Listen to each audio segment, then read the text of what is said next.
Welcome back to Season 4 of Open Globe Talk. We are inaugurating this season with Dr. Gladys Atto, who is one of the very few eye doctors within Uganda, and specifically is the first and only eye doctor in the subregion of Karamoja in eastern Uganda. She completed her medical degree at the Kampala International University and did her intern year for residency at the Gulu Regional Referral Hospital of Uganda.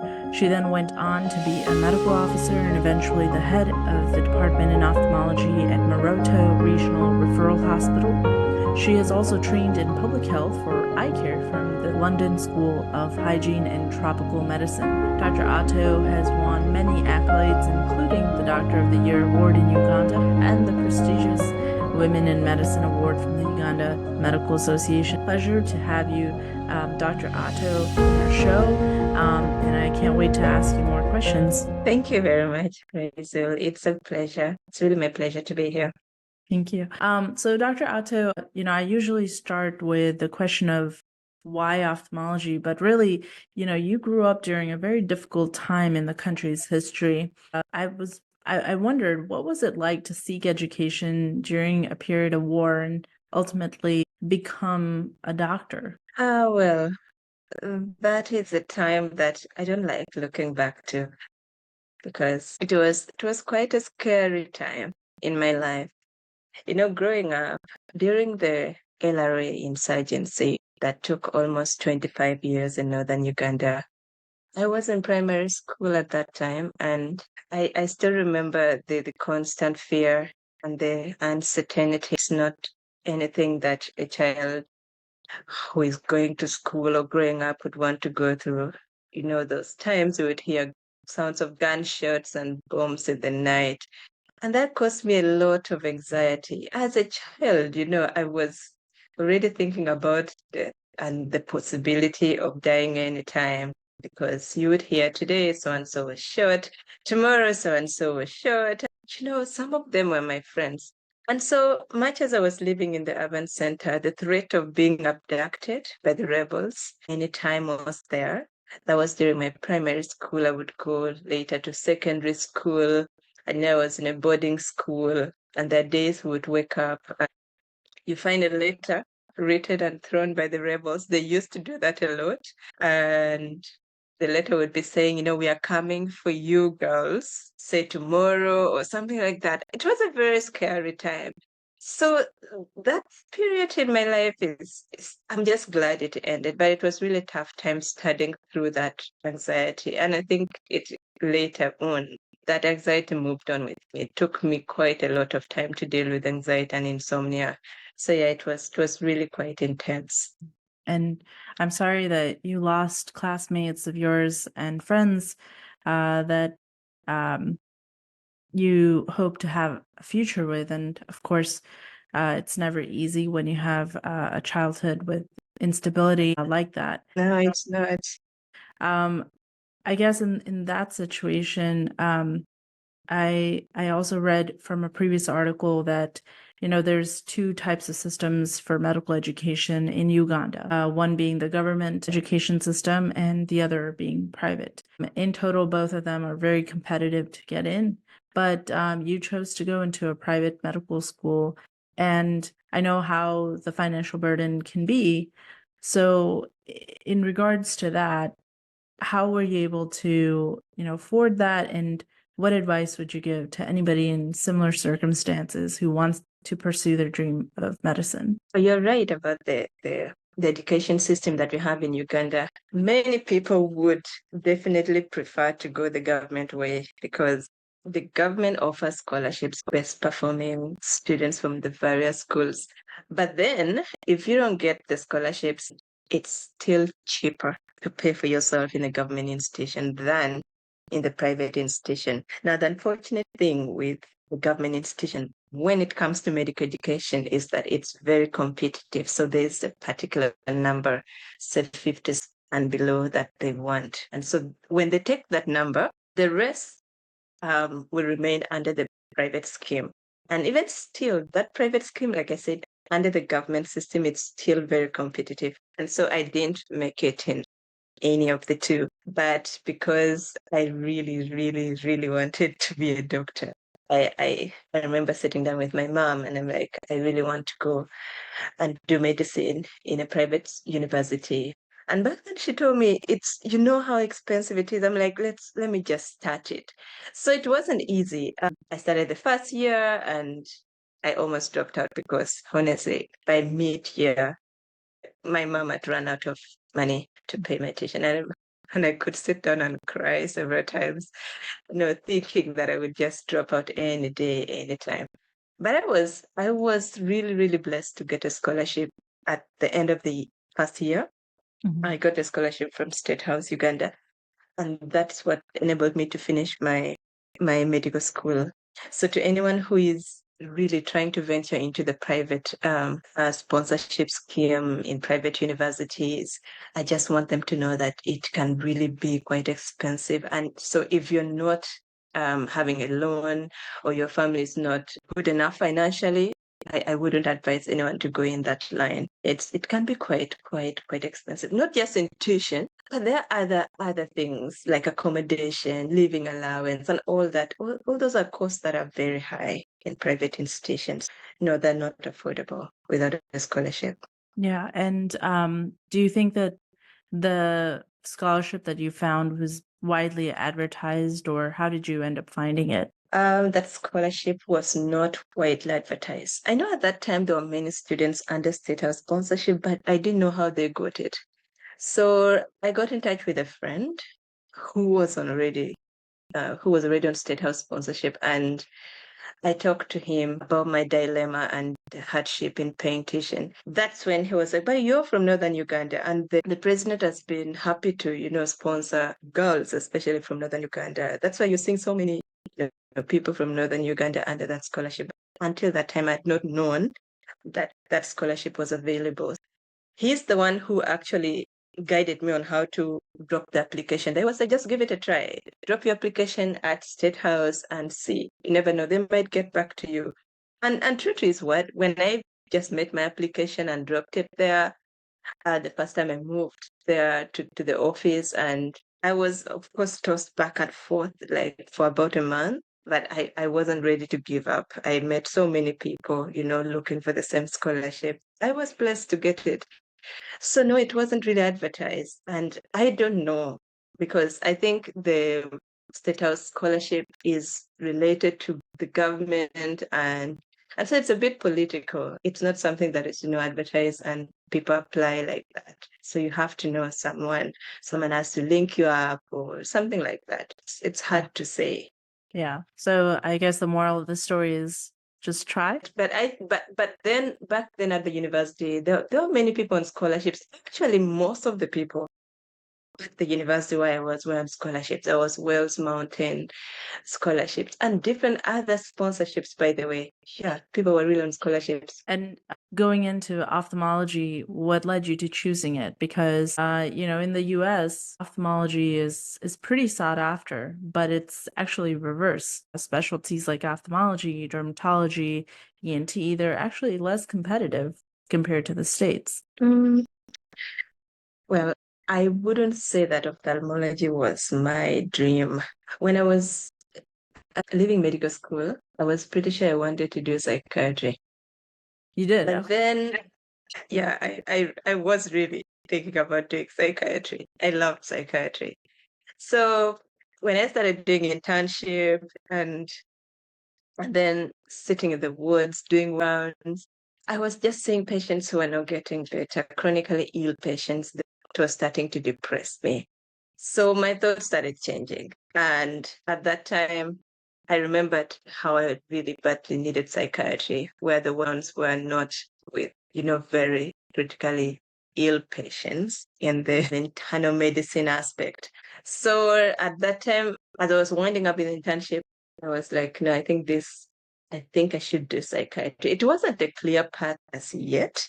So as I was winding up with my internship, I got a phone call that made a very big difference.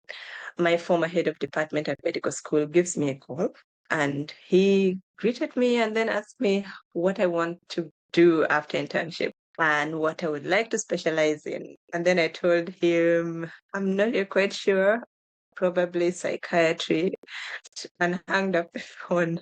And a week later, he calls back and like, you should do ophthalmology. I said, but I've not thought about ophthalmology.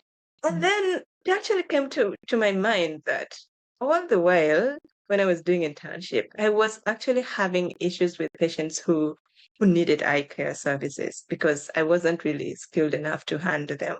And at the regional referral where I was doing my internship, there was just one eye doctor. So that conversation just made me start looking around like, how many ophthalmologists are there in Uganda? If my hospital is just having one, how about other areas? And that's how I found out Karamoja did not had never actually had an ophthalmologist. So I was like, well, I should think about this. So that phone call really, really made a very big difference um, in changing my mind to doing ophthalmology and making me look at ophthalmology from different perspectives of human resource and all that. So yeah, that's how it started. But in Uganda, ophthalmology is not quite popular. It's not. Very few people think about it. Maybe because of the monetary aspects I see. as compared to gyne, internal medicine, and orthopedics, where there are many clients or patients, and people make lots of money in private practice. Ophthalmology is not looked at that way. And what do you think might help improve that aspect? Because I'm sure that the country has a lot of eye care needs. Yeah, it's true. The need for eye care is dire. I think we just need to take it up as ophthalmologists and try to motivate the young ones. And that's what I'm trying to do. I get so excited and happy when I see people coming to my inbox and telling me that I inspire them. So I try as much as possible to talk to the young people who are aspiring to be doctors, those who are already doctors, those who are completing. Yeah, I tell them about eye care. I try to make ophthalmology sound really interesting. And that's why on my X page, I always tend to describe the cases that I see, my interaction with patients. I just try to be as genuine as possible. I don't fake anything because I want people to look and appreciate the impact that eye care has on different people. Those in need, those who can't afford it, those who can afford it, just that impact. I like to describe it. I like to put it out there. Also, I train. I do train ophthalmologists. Some of them have attachments with me. I pass on my skills. I mentor a few people. And I think that's what everyone else should do. Because if we can show that it's an interesting field, then no one else will. Actually, I've been looking to see in Uganda, you won't find any ophthalmologists online that active, trying to show something about eye care. People don't even know where to go. So many people come to my inbox, like, I have this eye condition. Where can I go? And then Kampala, the capital city, where eye care is the best. Like most ophthalmologists are densely packed. So yeah, we need to do much more. Maybe just one person cannot do it all, but I hope that with time, the impact that I'm creating, I'm happy with it. I already have a few people who are doing ophthalmology. I have like two who want to venture into ophthalmology, which for me is a good start. And what led you to offer your services full time in a remote region like Karamoja, which is located in eastern Uganda? Well, like I already said before, when I had tried to find out from online which areas in Uganda did not have eye doctors, how many regional referrals did not have eye doctors, Karamoja stood out. It was one of the places that had never had an eye doctor. So I just felt for the people there. I kept wondering how are they doing? People are going blind. I should do something. So that's something that really, really touched me and it motivated me to think about going there. So after internship, when I was enrolling for my MMed, I was thinking about Karamoja. It wasn't just a thought. I took action actually. I remember getting in touch with the hospital director and having a conversation with him. I told him if I finished my MMed, I would love to go work there. And he was actually surprised, like, are you really serious? No one has offered themselves to come and work here. I said, yeah, I really want to. I want to come there and make a difference. And so I was like, well, if you really think you want to do that, just be serious and at least make a written commitment to me. And so I wrote him an email with a PDF attached, trying to give him a commitment that when I finish school, I would really love to work there. So that is basically what took me there to Karamoja until now. That makes me, hearing from you talk about the people makes me want to wonder, how are the people there? It's largely a native population, if I'm not wrong, and it's home to 1.2 million people, and you're the only ophthalmologist serving their needs. Yeah, Karamoja is quite remote. In Uganda, it's described as one of the remotest areas. It's taken it quite some time to even start attracting the kind of human resource that it has now. Still very few human resource in not just in eye care, in general healthcare. Very few people would choose to work there because you can't even open a clinic or do part-time jobs there because of its remoteness. The level of education is very low. It's a very dry area, very windy. The infrastructure is still very poor. So people who love to live a good social life would not choose Karamoja as their starting place. And that's why most of my colleagues, my parents were just so surprised that I was choosing the remotest place in the country to go start my career. And it's not just about being remote. The security situation there just reminded me also of how I grew up, the LRA insurgents in the northern part of Uganda. Karamoja is quite insecure as well. We do lots of cattle rustling, and that's why offering services in the remote areas of Karamoja is difficult because of that. People get to die, gunshots, people are shot on the road. So it's quite a scary place as well to live in. But it's catching up. The road networks there have quite improved. Yeah, even the social amenities are coming up. I think, well, with time, it will be a better place, though it will take quite some time because the education level is still very low. Yeah, the poverty is skyrocketing. Well, I love to look at things from the hopeful perspective. And so that's why I don't think the situation is so dire. I think there is hope. I also think very soon someone might join me. Another eye doctor might join me, and I will stop saying I'm the first and only one serving in Karamoja. So I love to have hope. I hope so too. And I'm curious, what eye problems do you think are the most prevalent currently? I think in a prior article, I read that you had mentioned cataracts are actually not a big issue in the region, as opposed to diseases like trachoma or diabetic retinopathy. Well, cataract is actually the leading cause of avoidable blindness, just like in any area. Karamoja has many people who are old because cataract comes with old age, many people have cataracts, and the backlog is high because surgeries are not frequently done as it should be. A population of 1.2 million is big for one eye doctor. So definitely I can't reach out to everyone and have 2,000 or so surgeries done every year. That can be breaking. But besides cataract, there's also trachoma. Yeah. The area is endemic for trachoma because it's a dry area. Dirty flies are very common. So yeah, it's still one of those places that has trachoma. And because of the poor health-seeking behavior that stems from very many factors, the low level of education, aspects that, sometimes prohibit women creating myths around seeking eye health and eye surgery. They find that many people don't come to seek eye care. So I can't really for sure even say that I know the commonest eye conditions after cataract. I know there's cataract, I know there's trachoma, but there could be some hidden eye conditions that, they just treat it from home or just heals on its own. Because a community that has poor health-seeking behaviors, it's really difficult. Like we can't say diabetic retinopathy prevalence is low. We really don't know. People go blind.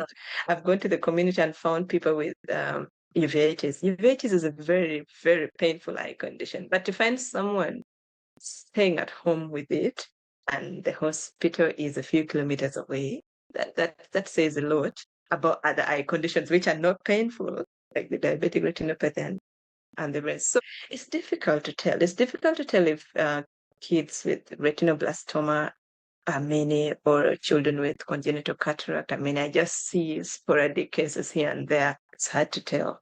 Yeah. And that also makes me wonder, how are referrals worked out? How do people get diagnosed and get sent over from the 9 districts that are found in Karamoja? Well, so what I've been working on is trying to strengthen the referral from the primary eye care facilities to the regional referral where I am, because the regional referral is a secondary facility and those others are primary facilities. So each of the primary facilities is an ophthalmic clinic officer who is able to diagnose eye conditions. So they refer cases that they cannot treat to the regional referral hospital. So patients have to move long kilometers. I think the shortest kilometers is around 35. That's the nearest district called Napak. The rest are 100 plus kilometers, where patients can take quite days or so to reach the regional referral hospital. Some of them don't come at all because they've never left their villages to even move anywhere, and they don't know anyone at the regional referral or the district where the regional referral is. So it's quite tricky. The referral process is very, very, very challenging. I'm just happy that at least all the districts now have an eye care worker, because when I just came to Karamoja, some of the districts didn't have an eye care worker.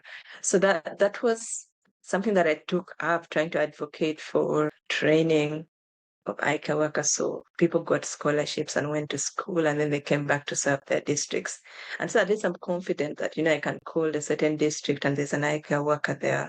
And I also created a WhatsApp group to facilitate referrals so that before you can send a patient a long distance, we discuss and see if sending them to me is going to help, or we can just send them straight to, say, the capital city, something like that, just to ease the referral process. But it's not easy.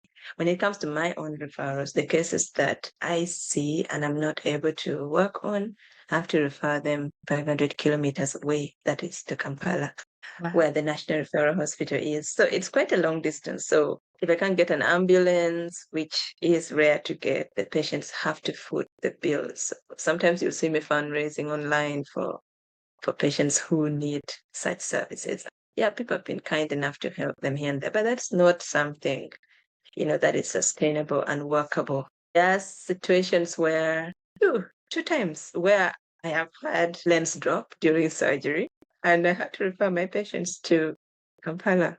Those were very distressing moments because that wasn't optional. I had to refer them. These were patients who were very poor, so trying to look for the ambulance and all that, it was a whole process. Those are two patients I can never forget, but I'm glad their referral was effective, and they reached where they needed to go, and they received the services of the retinal surgeon, and yeah, they're doing well. And might I ask, how much would an ambulance cost from your hospital to Kampala? Fueling an ambulance would cost approximately 500,000 Ugandan shillings. It's like $150 approximately. Okay. But that's just the ambulance. Remember, the patients you're sending, they've never been to the capital city. They need an attendant to go with them. I think they need a translator, and then they need to eat. Very many things. It's quite costly. It adds up. So, Yeah. Dr. Atto, I had one question. As a woman ophthalmologist, I wondered how it is like to work in a country like Uganda. And then secondly, do you see more women approaching you because you're a female doctor? Well, because of the scarcity of ophthalmologists, I've really not seen the difference in gender seeking my services. I think it's just been the same. I think women are comfortable, men are comfortable, maybe because they don't have an option anyway. I can't say. I've not seen any much difference. But practicing as a female ophthalmologist, there are challenges here and there, especially working with men. In my department, people still think doctors have to be males. So my ophthalmic clinic officers are considered male, the doctors. Many times considered the nurse. by the patients. Well, given the community and all that, the low level of education, I don't really fault them so much because many times they don't know. They just come to the hospital, and because of the traditional mindsets and all that, they still think that the doctor has to be a male, the nurse has to be a female. And so that doesn't really disturb me a lot. I just work on them and let them decide with time who the doctor is. And many times they get to realize who the doctor is, and they call me rightly. But yeah, there's that aspect of being underlooked by male colleagues at the hospital, because you can't be a head of department. You're young and you're female, and then there are older males who are ophthalmic clinic officers. Yes, it's there. I've seen it, gone through it, but well, I think I've seen worse in life. So those are really, really minor things. Wow, it actually gives me a lot of perspective of your journey and where you've gotten now. Looking into a week of your ophthalmic day, can you kind of describe how your clinic is set up and how when you do surgeries, how frequently you do them? Okay. In a normal working week where I'm not having outreaches, like where I'm just the facility, I wake up by 8:30. I'm at the facility, and so on Mondays, I see patients who walk in as outpatients and book those who need surgeries. On Tuesdays, I do surgeries. On Wednesdays, I do surgeries. And then on Thursdays, I'm in the clinic again, mainly seeing cases that I see cases that my ophthalmic clinic officers cannot completely see, the difficult cases.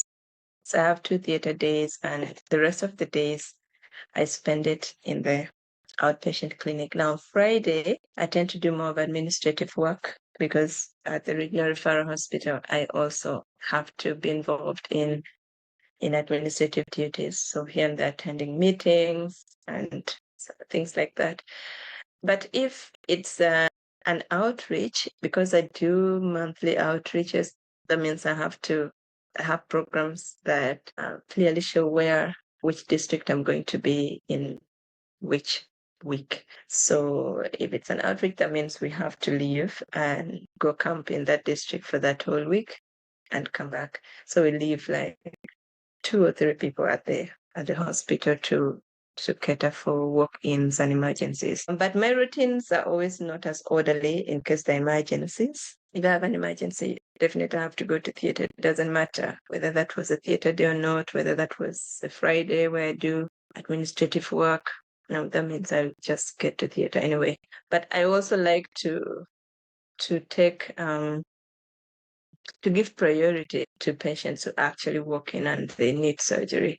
Because for Karamoja, with the poor health seeking behavior, if I see a patient has brought themselves from another district and they actually need surgeries, I can change my mind and just decide to work on them that same day, even when it's not my working day, even when it's not an emergency, because I just want them to know that, I value the fact that they've chosen to come and that it's important that they came. I do that for those who have come from long distances, and then for referrals, those who have been referred. I just want them not to wait. So basically that's how my day looks like. Wow, a very busy day, and you certainly have your hands full. But on top of that, you've been doing a 5-year strategic plan for Eyecare for Karamoja, and you've spoken a little bit about what you've accomplished so far with having officers at every center to try and help with referrals and diagnosis. What is your vision going into these 5 years, having done all this work already? Yeah, I was just trying to have this vision of the regional referral hospital being a center of excellence for provision of eye care in Uganda, not just Karamoja sub-region. So that's what I was trying to work towards, looking at the human resource. That was a big deal for me.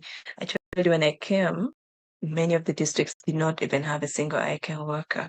So that was my target, just to see that each district at least has an eye care worker trained to see patients and be able to refer them or treat the ones that they can treat. And that I'm happy, because at least we're somewhere.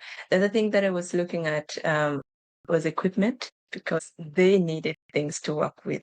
those districts didn't have an eye care worker, and so that means there was even no equipment for them to use. So my head was having a slit lamp at every health center for where the ophthalmic clinic officers are stationed. And so in planning for that, I knew it would need a lot of resource mobilization here and there, which site savers came in handy, and we got the slit lamps.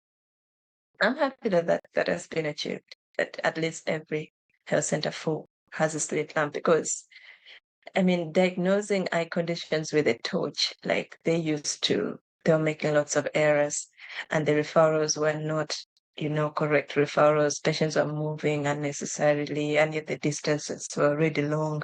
So yeah, that was an achievement that I'm quite proud of. We're still looking at, many other things like medicines, which are not yet, to the level that can give effective and quality eye care to the people. So that is still in my strategic plan. I'm trying to talk to policymakers and see if most of the essential eye care medicines can be included in the supply list of national medical stores. That's the country's supply chain office that gives free medicines to the regional referrals and the health center force. So that's what we're still trying to work on.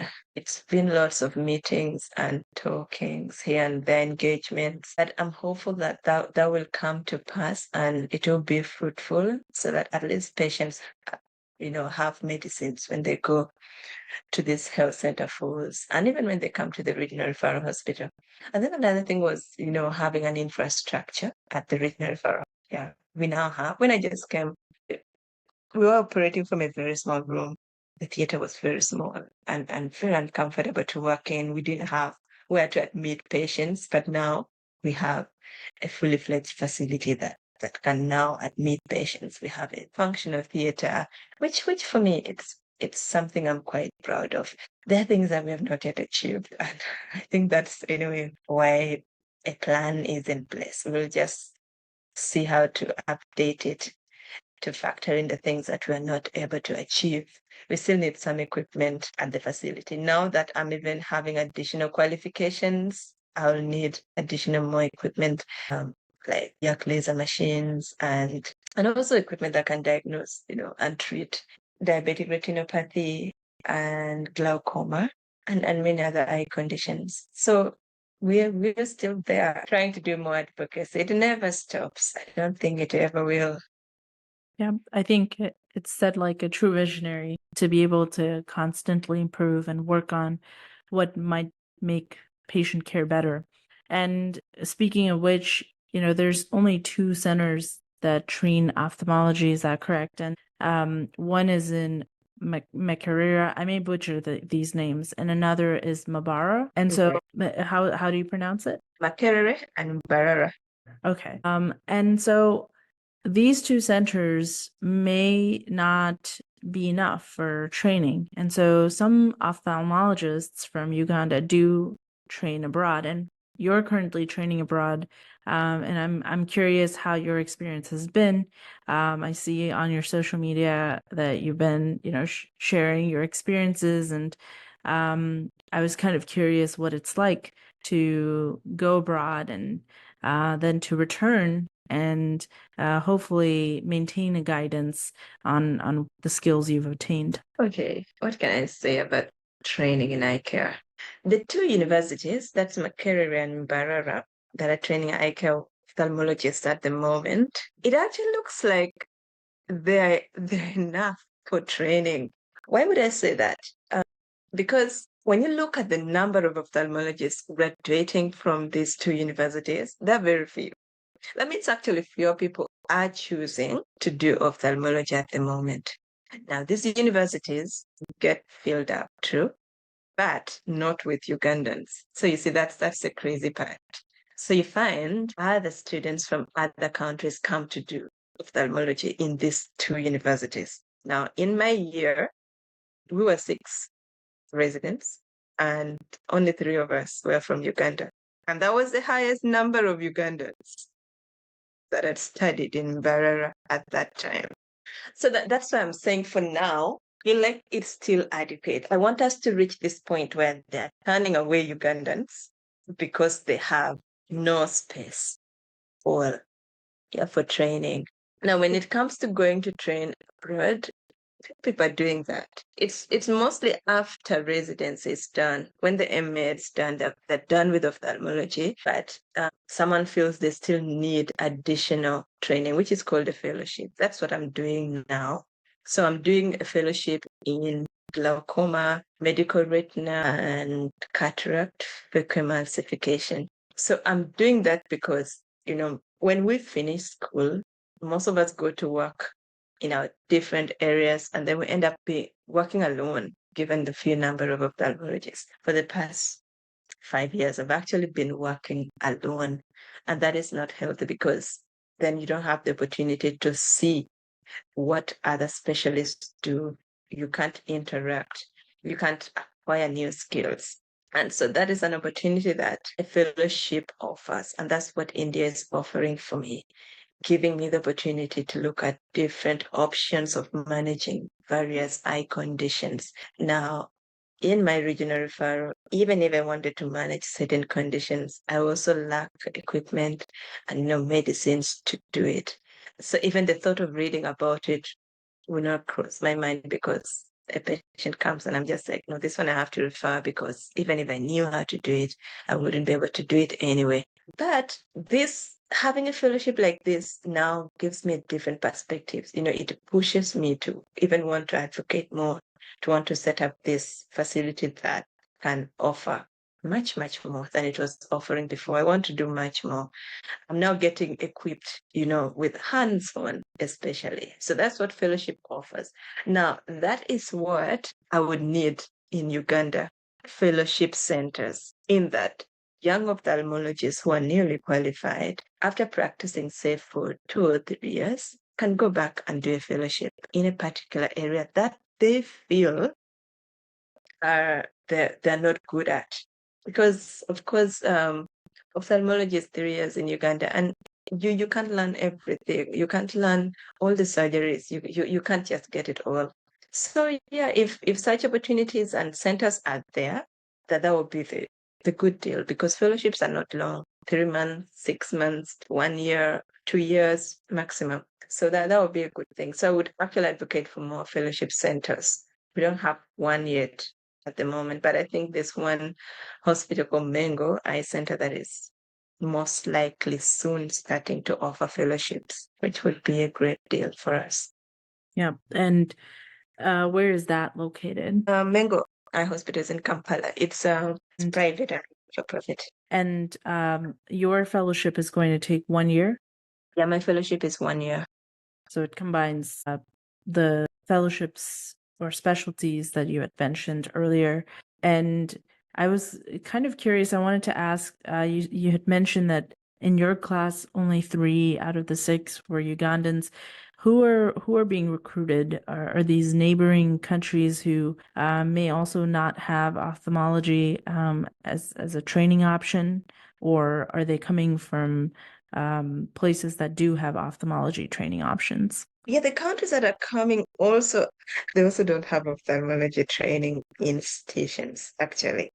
And they're also suffering in terms of human resource for eye health, in terms of ophthalmologists. Countries like Burundi, Rwanda.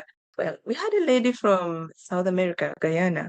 I don't know why she chose Uganda, but yeah, she came to Mbarara. Kenya, Tanzania, they all come over. But Kenya is far much better in East Africa. And as far as Eyecare is concerned, at least compared to all the countries in East Africa, I think they stand out. But yeah, they still come. So yeah, those few African countries come up together. Wow. I don't know the reason why they choose to come to Uganda instead of other East African countries. But for Rwanda and Burundi, it's understandable, I think. Mm-hmm. If I'm not wrong, they do not have more than one training institutions for eye care. Yeah. So, Dr. Atto, I personally think that I learned quite a lot from you, and I hope our listeners are also in the same position. I did want to ask you one last question, and I'm pretty sure you have many cases of these, but can you share a patient case that truly affected you as a physician? A patient in Eyecare? Yes. I've had many patients because sight restoration is something that it's hard to describe for people who see. It's always those who don't see and then have their vision restored who can always understand the things that I'm talking about. So I'm always privileged to have that opportunity to look at the difference. And that is not just one patient. There are many patients that I've had one lady who was in her early 30s who was having bilateral cataract.